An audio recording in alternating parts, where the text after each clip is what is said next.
Masera. Anao mila de maillot ndraiky ma anao efa vogn'ny rôdy tsara beky. Zay jiaby maillot ty koa masera mirôdy ay.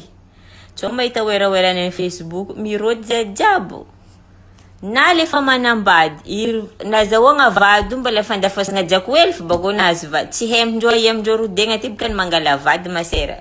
Fa tsao kenjaka za mila ndeha maillot fa anao ndraika fa vogna nagnano makorelika mahavia masera mahavia malalaka mba misy namagna tegna boko mirody fa anao koa tsy nefa hirody mipitsam tany misy anao agny fa tinginao ndraika fa vogna ndeha lafinao niany hafa mare hafa mahavia ty masera. Tsao mahita wera-wera Facebook io rody aby misy miinvité hely karaha igny alegna sary hely amin'ny tany misy fa zay jiaby ty ato masera mirody matin midi soir rody fa anao koa fa ty rody mavia.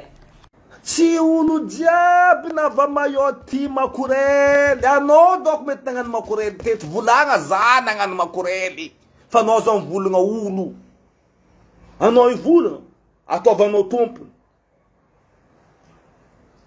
fa tsy olo jiaby eto makorely nidika amin'ny visa normal eto nalainy lelahinany eto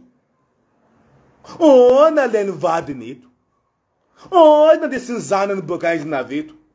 Alors pourquoi anao mandeha magnambanimbany olo anao na boka nandeha nagnano makorely ataova karaha zegny izy za naveto za nagnano makorely fa anao zao mivolagna ry ihany nagnano makorely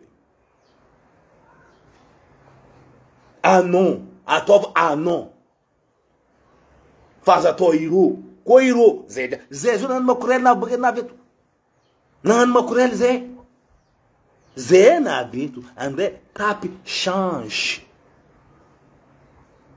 fô zay trano mamany ndraiky babanay zay tsy vazaha fa zay papier malgasy zay naveto mbo andeha programme naka ty boka Madagasikara naveto za tsy naika akory kabarony taratasy zay tsy regniko tagny